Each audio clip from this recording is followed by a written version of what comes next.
homem foi criado para glorificar a Deus e deleitar-se nele para sempre.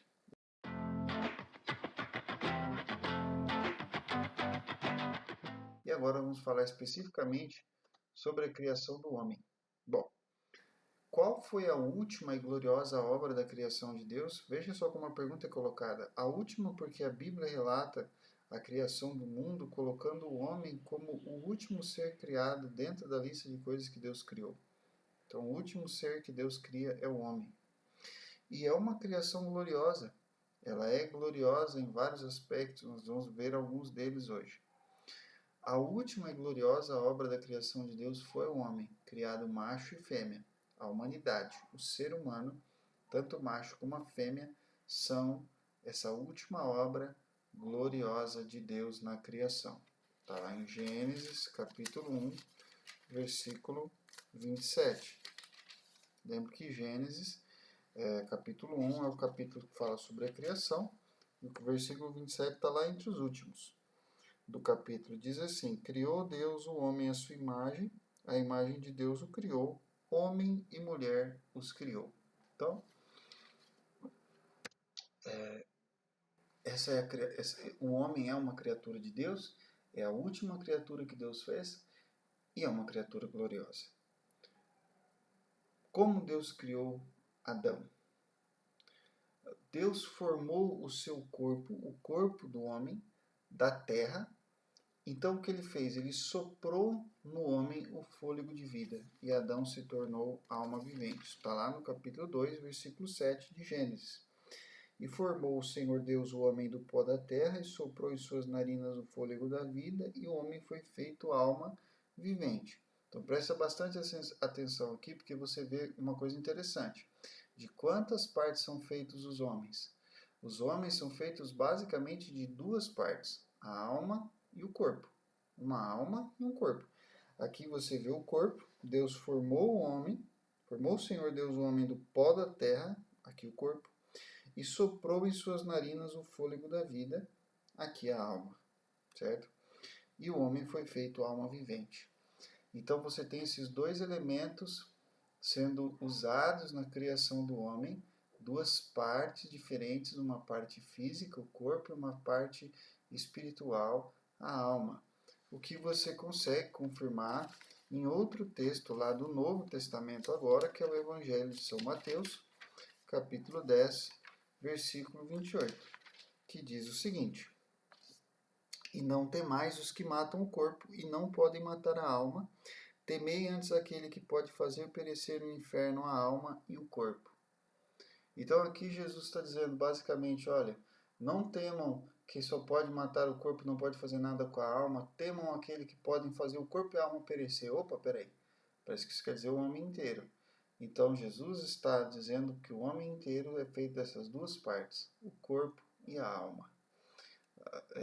Existem debates aí sobre se talvez a parte espiritual do homem pudesse ser dividida em mais duas subpartes, né? A alma e o espírito. É um debate que tem sua importância, tem sua relevância, mas não para esse momento agora. Para nós cabe simplesmente entender que existe corpo, existe alma. Eu favoreço mais a posição de que são duas partes, o corpo e a alma. E isso basta. E eu acredito que esses textos eles dão base para isso e que a gente pode, é claro, explorar aspectos diferentes dentro de cada uma dessas partes. O corpo não é só uma massa, uma ameba. O corpo tem membros, tem órgãos, tem células, enfim, você pode subdividir o corpo em muitas partes. Aí na alma você pode pensar em raciocínio, emoção, decisão, vontade, e você pode também subdividir a alma em outras partes. Mas o fato é que são dois elementos dos quais o homem é feito. O corpo, de onde vem, que foi feito do pó da terra, e a alma, que foi soprada por Deus na narina do homem. E qual a diferença entre o corpo e a alma? Bom, o corpo ele é material e ele é mortal. A alma ela é espiritual e é imortal. Isso, um dos textos, né, um dos muitos textos sobre o assunto, está lá em Eclesiastes, capítulo 12, versículo 7, e esse texto ele foi escolhido para ficar aqui no catecismo, porque ele meio que exemplifica isso de uma maneira bem clara, bem óbvia, quando ele diz o seguinte: o pó volte à terra como era, e o espírito volte a Deus que o deu. O pó aqui se referindo ao corpo, o pó volta à terra como era, ele é material, ele é mortal, ele vai morrer e ele vai se desfazer.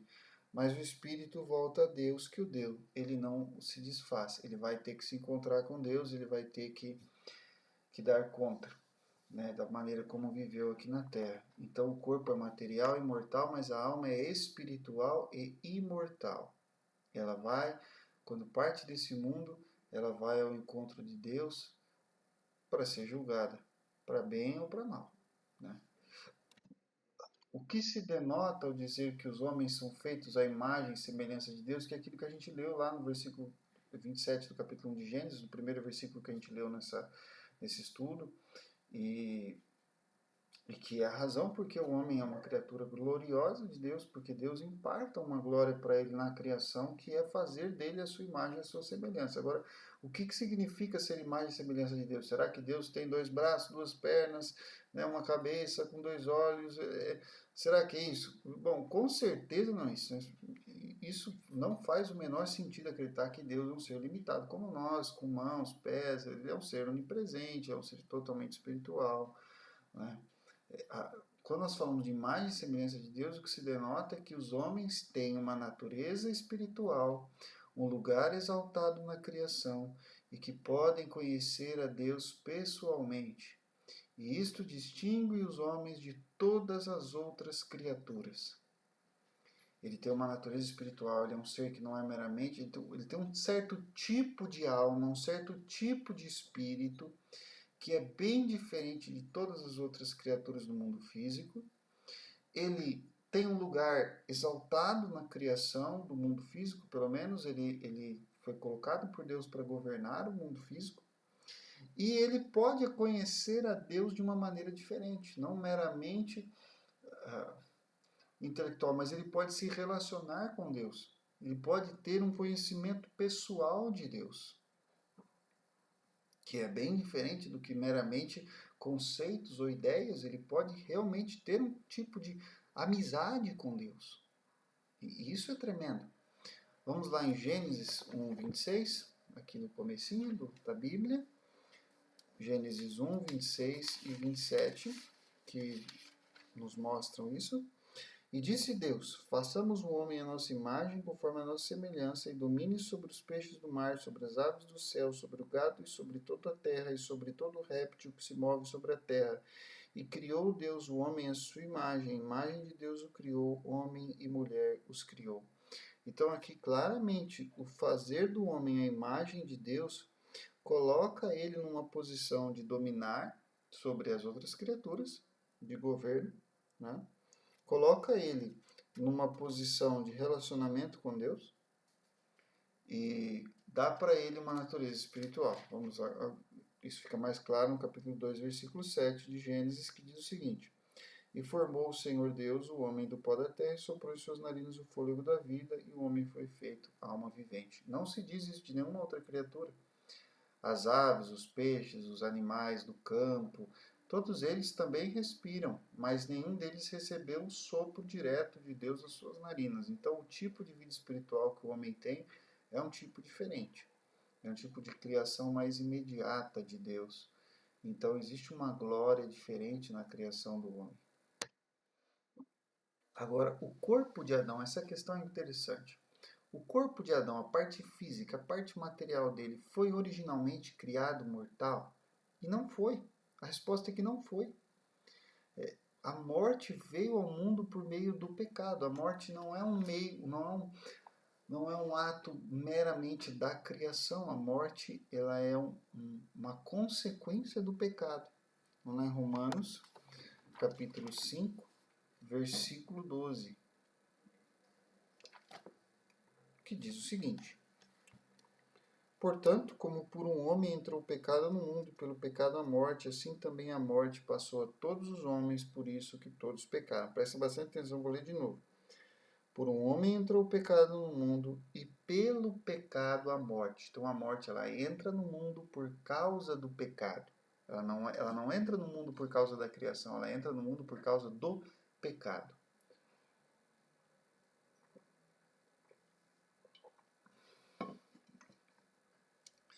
Então, a morte, ela, num certo sentido, não é o nosso destino natural, porque nós não fomos originalmente criados para morrer, nós fomos criados para a vida eterna. A morte é o salário do pecado. A morte é o resultado do pecado. O que acontece, então, com a alma quando o corpo morre? Quando o corpo morre, a alma, o espírito, volta a Deus que a deu. Ela não morre como corpo, ela não simplesmente se desfaz como corpo. O corpo morreu, ele começa a entrar em estado de decomposição, ele começa a se desfazer, perder todas as suas características distintivas e se misturar com o resto do ambiente, com a poeira, com a terra, não é? É isso que acontece com o corpo, mas a alma não. Voltamos lá para Eclesiastes 12, versículo 7.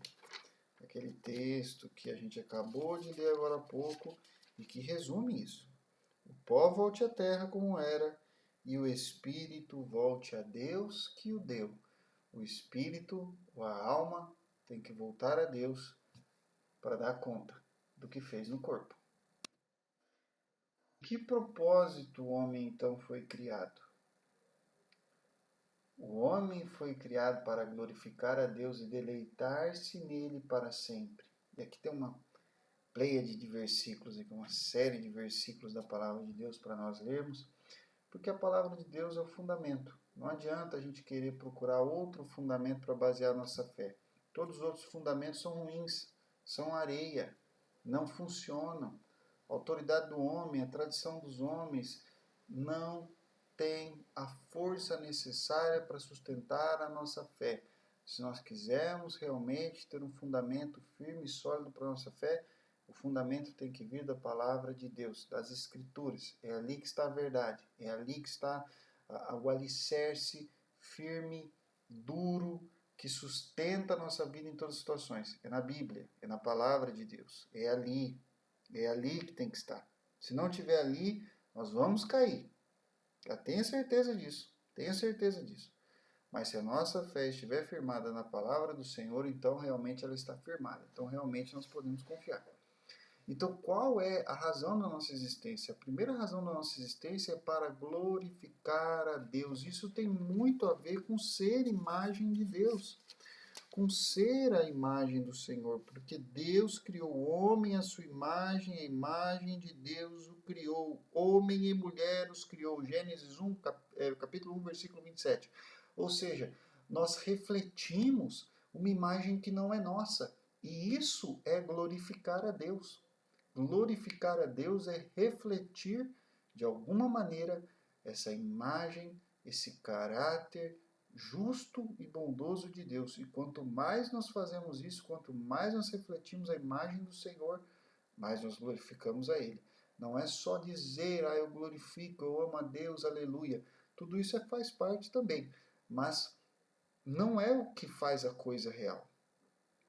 A coisa tem fundamento, as palavras têm fundamento, as palavras têm conteúdo quando elas vêm de uma vida que reflete a imagem do Senhor.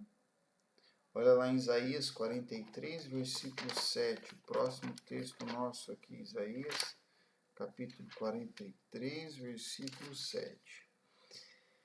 A todos os que são chamados pelo meu nome e os que criei para a minha glória, eu os formei e também eu os fiz. Deus criou a todos nós com um único propósito: glorificar o nome dele, glorificar a ele, glorificar ao Senhor. Esse é o propósito da minha vida e da sua vida. Acredite, o seu objetivo na vida não é se formar, não é ganhar dinheiro, não é se casar, não é ter filhos, não é conhecer o mundo, não é viajar, não é ser bem-sucedido. O seu propósito na vida é glorificar a Deus. E muito da sua tristeza vem do fato de que você vive para outras coisas e não para aquilo que realmente é o propósito da sua existência. É por isso que dói tanto. Dói tanto porque você é um martelo que está tentando parafusar. Você está tentando bater um parafuso. Dói tanto porque ou você é uma geladeira que está tentando cozinhar alguma coisa. Ou você é um fogão que está tentando gelar alguma coisa. Você não está vivendo o objetivo, o propósito. Qual que é o propósito? Qual é o propósito da sua existência? O propósito da sua existência é glorificar a Deus. Todas as outras coisas são subordinadas desse único propósito, que tem que ser o alvo da nossa vida. Vamos lá em Mateus capítulo 5, versículo 16. Mateus 5, versículo 16. Assim resplandeça a vossa luz diante dos homens, para que vejam as vossas boas obras e glorifiquem a vosso Pai que está nos céus. Ou seja, até o bem que nós fazemos, o objetivo não é receber elogios para nós, mas fazer ainda que a glória de Deus apareça na boca das pessoas, que as pessoas glorifiquem o nome do Senhor, que o nome dele seja santificado. Seja santificado. Ou seja glorificado onde hoje ele é vituperado. Vamos lá em 1 Coríntios 10, 31. É difícil ter um texto mais óbvio do que esse sobre o objetivo da vida do homem ser glorificar o nome do Senhor. Portanto, quer comais, quer bebais ou façais qualquer outra coisa, fazei tudo para a glória de Deus. Aqui Paulo está falando de São Paulo, apóstolo, gente. Ele está dizendo, olha, até as coisas mais banais da sua vida, você tem que fazê-las de tal maneira que seja para a glória de Deus. Como comer ou beber, dormir, acordar. Essa é a questão. Esse é o nível do propósito. Eu fui criado para glorificar Deus. O que isso significa? Significa isso, é isso que significa. Que até as coisas banais da vida nós temos que fazer para a glória de Deus, com o coração de glorificá-lo. Em Efésios, capítulo 1, versículos 5 a 6, vamos ler esse próximo texto. Efésios, capítulo 1, versículos 5 a 6. E nos predestinou, olha um texto importante sobre predestinação. E nos predestinou para filhos de adoção por Jesus Cristo para si mesmo, segundo o beneplácito de sua vontade, para louvor da glória da sua graça, pela qual nos fez agradáveis assim no amado. Ou seja, você não pode pensar assim, eu fui predestinado para o céu ou para o inferno. Não. Você tem que pensar, para que eu fui predestinado? Para a glória de Deus. Essa é a questão. Não adianta você dizer para mim que você foi predestinado para o céu e você vive como um demônio. Não podemos viver assim, pessoal. Não podemos. Nós temos que viver para a glória de Deus porque nós fomos chamados e predestinados para isso. Para viver uma vida que glorifica o nome do Senhor para louvor da glória de sua graça. E é assim que ele nos faz agradáveis, assim no amado, por essa graça a qual nós louvaremos. Aqui não estou falando para você de salvação por obras, eu estou falando para você de uma vez que a graça de Deus está operando na sua vida. Por que ela está operando? Ela está operando para que você viva uma vida que glorifique ao Senhor. Esse é o objetivo final, esse é o grande propósito. Vamos lá em 1 Pedro, capítulo 4, versículo 11. Uma carta pequena no final da Bíblia, que diz o seguinte: se alguém falar, fale segundo as palavras de Deus. Se alguém administrar, administre segundo o poder que Deus dá, para que em tudo Deus seja glorificado por Jesus Cristo, a quem pertence a glória e poder para todo sempre. Amém. E aqui, o apóstolo São Pedro está falando sobre aquelas atividades que a gente faz na igreja. Falar, administrar, pregar, celebrar os sacramentos. Ei, pastores, ei, ministros do Evangelho, façam isso para que em tudo Deus seja glorificado por Jesus Cristo, a quem pertence a glória e poder para todo sempre. Amém. Esse é o objetivo, esse é o propósito. O objetivo dos pregadores, dos evangelistas tem que ser a glória de Deus. Por isso a gente precisa baixar um pouquinho a bola, sabe, irmãos?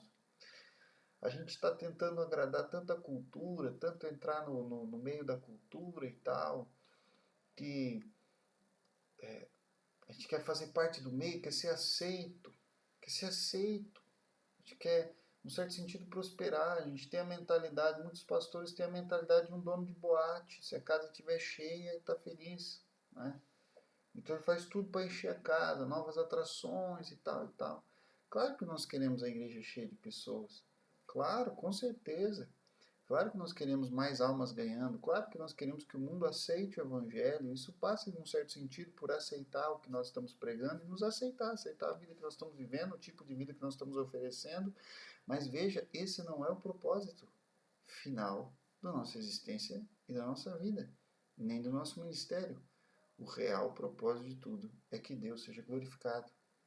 E nós temos que viver de uma tal maneira, inclusive no ministério, para que Deus seja glorificado. Esse é o objetivo. Esse é o propósito. Se Deus for glorificado e nós conseguimos alcançar o mundo, beleza, ótimo, perfeito. Mas se nós estamos causando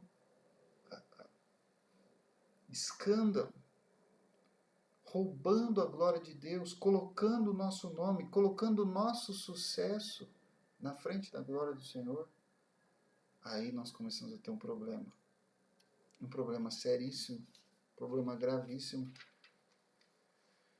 Na primeira carta de Pedro ainda, capítulo 5, versículo 10, e o Deus de toda a graça, que em Cristo Jesus nos chamou à sua eterna glória, depois de havermos padecido um pouco, Ele mesmo vos aperfeiçoe, confirme, fortifique e estabeleça. Veja que aqui nessa bênção que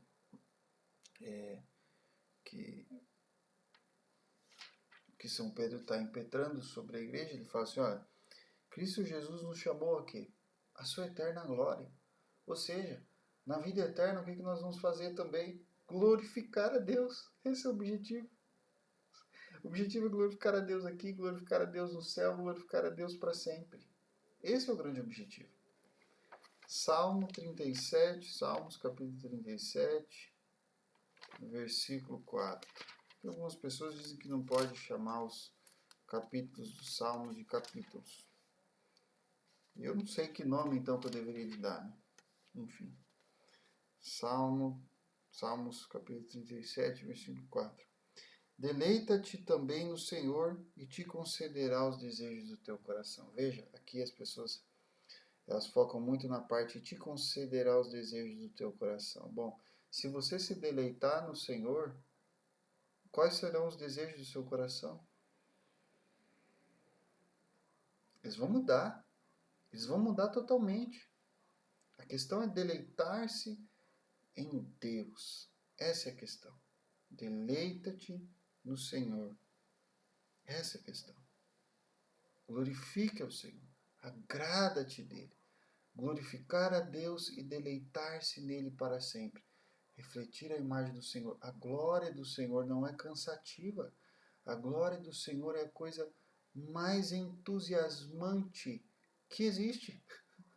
Ela é eterna, ela é infinita, ela é poderosa, ela é profunda, ela toma a vida do homem. A contemplação da glória do Senhor, num certo sentido, é a coisa mais saborosa que nós podemos experimentar na vida. É a visão beatífica do cristianismo medieval. Enfim, esse é o objetivo da nossa vida. Esse é o propósito. Agora, diante do fato de que nós hoje vivemos num mundo em que isso parece ser tão difícil para a maioria das pessoas realmente viver para a glória de Deus, a pergunta fica, o homem foi criado santo? E eu preciso lembrar você que sim, quando Deus criou o homem, quando Deus criou os nossos pais, Adão e Eva, lá no Jardim do Éden, Deus criou Adão e Eva à sua própria imagem, que está lá em Gênesis 1, 27. Mas isso significa que ele criou os nossos pais em verdadeira justiça e santidade, conforme está em Efésios 4, 24. Vamos lá em Efésios, capítulo 4, versículo 24. Olha que interessante a revelação que tem aqui em Efésios 4, 24. E vos revistais do novo homem, que segundo Deus é criado em verdadeira justiça e santidade. Então aqui a imagem de Deus que é criada no homem é a justiça e a santidade verdadeiras, impressas por Deus no homem no ato da criação.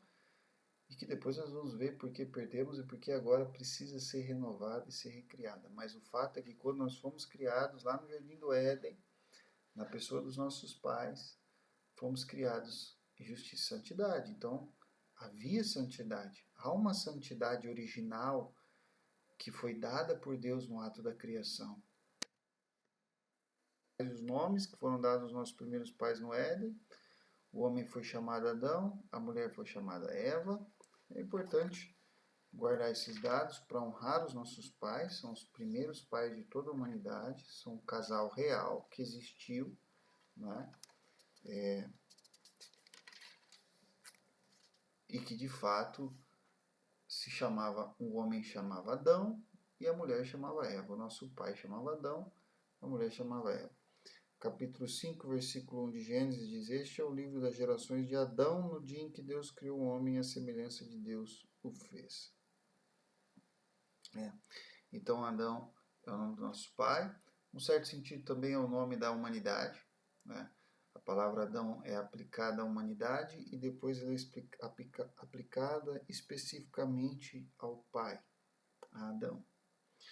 E o capítulo 3, versículo 20, mostra o nome da nossa mãe, a primeira mãe da humanidade. E chamou Adão o nome de sua mulher Eva, porquanto era mãe de todos os viventes. Então, todo ser humano que vive é filho da mesma mãe e do mesmo pai, em algum nível de geração. Isso também é muito importante, até para quebrar algumas coisas de racismo, algumas besteiras, né? Todo povo costuma achar que ele é um tipo de ser humano diferente. Mas a realidade da Bíblia é que nós somos todos o mesmo tipo de ser humano. Não importa de qual povo você é, de qual língua você é, qual é a cor da sua pele, qual é o tamanho da sua boca, do seu nariz, da sua cabeça, não importa. Nós fomos todos criados pelo mesmo Deus a partir do mesmo casal, do mesmo pai, da mesma mãe, Adão e Eva. Então, em um sentido bem físico, bem real, nós somos irmãos. Até certo ponto. Não porque todos fomos criados por Deus, não. Do mesmo casal, do mesmo pai e da mesma mãe. Existe um sentido em que isso é verdade. Isso precisa ser preservado. Isso precisa ser preservado. Essa doutrina precisa ser preservada. Isso não pode ser esquecido.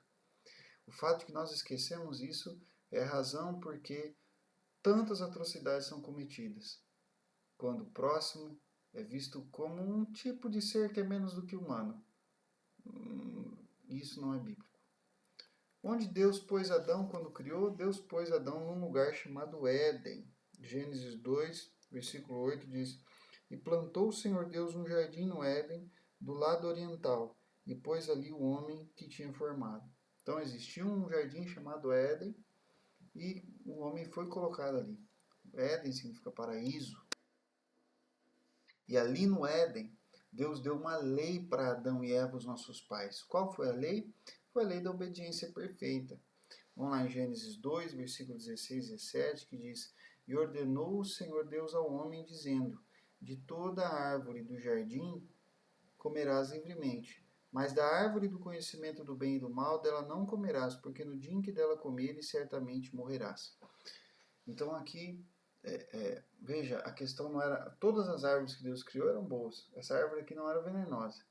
Mas a regra era obedecer. Essa era a regra. Adão, me obedeça. No dia que você desobedecer, você vai morrer. Essa é a questão. Bom, então você tinha um homem perfeito, uma mulher perfeita, vivendo no paraíso com uma regra perfeita, fácil de entender, absolutamente fácil de entender. Está aqui a árvore, você pode comer todas, menos essa. Não era nem um pouco difícil de obedecer, né? E o que Deus deu para o homem no jardim do Éden? Deus deu autoridade, domínio sobre todo ser vivo. Voltando lá no capítulo 1, versículo 26 até o 30. Preste atenção no que diz a palavra de Deus. E disse Deus: Façamos o homem à nossa imagem, conforme a nossa semelhança, e domine sobre os peixes do mar, sobre as aves dos céus, e sobre o gado, e sobre toda a terra, e sobre todo o réptil que se move sobre a terra. Criou Deus o homem à sua imagem. A imagem de Deus o criou. Homem e mulher os criou. E Deus os abençoou. E Deus lhes disse: frutificai e multiplicai-vos, e enchei a terra, e sujeitai-a, e dominai sobre os peixes do mar, e sobre as aves dos céus, e sobre todo o animal que se move sobre a terra.